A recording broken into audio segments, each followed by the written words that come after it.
এই যে কি রান্না করেছি, ভাত,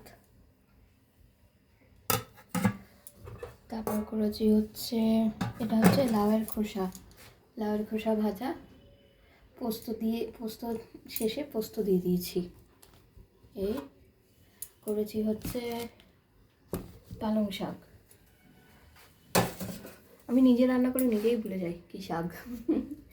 পালং শাক, বড়ি, আলু সব কিছু দিয়ে করেছি। আর করেছি হচ্ছে পেঁয়াজকলি ভাজা, আলু দিইনি, এর মধ্যে পেঁয়াজকলি আর বেগুন দিয়ে ভেজেছি। লেবু রেখেছি, পাশে লেবু রেখে দিয়েছি। আচ্ছা, এই করেছি রান্না।